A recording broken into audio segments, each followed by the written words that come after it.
Cocaine Country Dancing by Paul Cauthen is going to be played in drop D tuning. If you don't know what that is, it's where you take your 6th string, which is usually tuned to an E, you lower the pitch of it until it is a D, the same note as your 4th string, just an octave lower.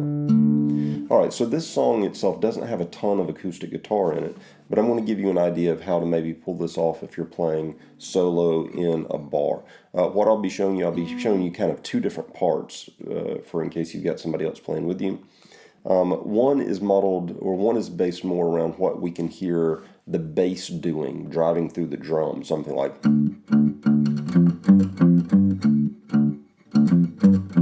That's what the bass is doing. And then the little bit of guitar that is in there is just kind of like a droning on a D minor with a bend. And sometimes you hear this little note in there too. So, first things first, you're in drop D tuning. The main part that is kind of rhythm is going to be a droning open 6, and then I put my pinky finger on the 5-string 5 fret behind it. I also want for my first finger to be anchored on the 5-string 3 fret, and that first finger will be moving from the 5-string 3 fret and the 6-string 3 fret, with hammers happening on 5-string 3, or really frettings happening with my pinky finger to the 5-string 5 fret, and then the 6th string 5 fret with my ring finger, sometimes maybe pinky finger. So the first thing is to get this drone going. You can hear how I'm strumming down with just first finger on the 5-string 3 fret, and then I'm hammering with my pinky finger to the 5-string 5 fret. Rhythm is a big part of this. What my right hand is doing, it's just down, up, down, up, down, up, down, up, down, up, down, up.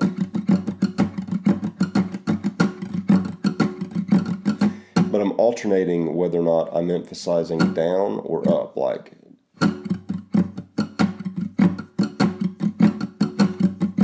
a down, up, down, up, down, up, down, up, down, up, down, up, down, up, down, up, down, up, down, up, down, up, down, up, down, up, down, up. It's where the emphasis is coming. So like down, up, down, up, down, up, down, up, down, up, down, up.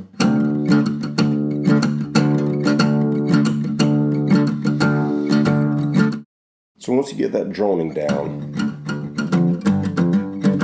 the bass part that we're going to be mimicking, we'll be moving with our first finger after that hammer on from the 5-string 3 to the 5-string 5.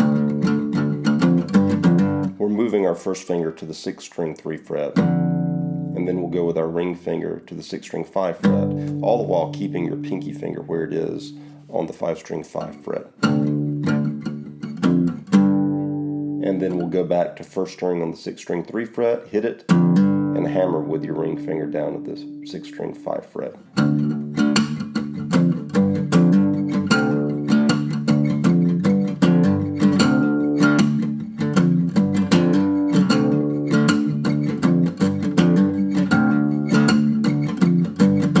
That's what the bass is doing pretty much the whole time, while the guitar is really just droning on a D note. Every now and then you can hear the guitar change from a D note to fret with your first finger along the 5, 4, and 3 string on the 10 fret of the guitar. You can hear that every now and then, like. So that can be thrown in. The chorus, so it does that droning part until it goes. That's going to be an F to a G chord. The way that we'll play that, since we're in drop D, just bar with your first finger the 6, 4, and the 6, 5, and 4 strings. And then I put my pinky finger down on the 3-string 5 fret here, just for good measure, strumming from the 5 string to the 3 string. Hit that once, and then take this shape and just move it up 2 frets. So now your first finger is barring the 5 fret, your pinky fingers come up to the 7 fret, and then hit the G back down to the F at the end of the chorus. G, F, back into the drone.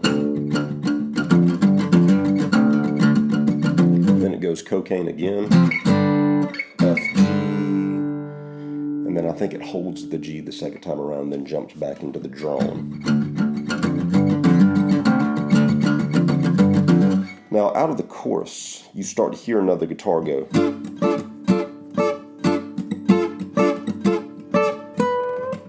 Something along those lines. So the way that I'm playing that is I've got my ring finger on the 4-string 12 fret, and my first finger barring the 10th fret of strings 3, 2, and 1. And I'm just pulsing on that, like down, up, down, up, down. Kind of the same emphasis that I was talking about in the strumming pattern earlier. And after each hit, I release the tension from my fretting hand so that it kills the chord. Like you strum it and leave them fretted, it keeps ringing. We want it to pulse. So I'm hitting and lifting the tension from my left hand, and then right before my next hit, I fret again. See how you can actually see whenever I lift tension by looking at my second finger there? Because my second finger moves kind of that direction as I'm loosening tension off of the fretboard. Then you hear a little bend where the guitarist goes to the 2-string 12th fret, plucks that, and then just bend that note up so that you're basically raising the pitch of it 1 fret worth. But instead of just sliding the fret, we're bending it.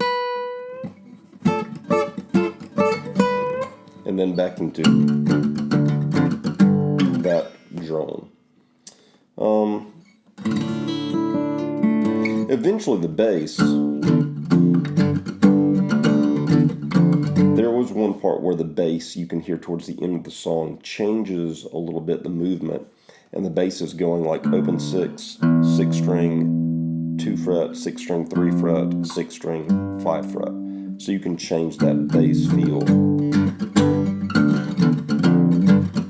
when and if you want. So really not a whole lot going on in this song. It's a really cool song.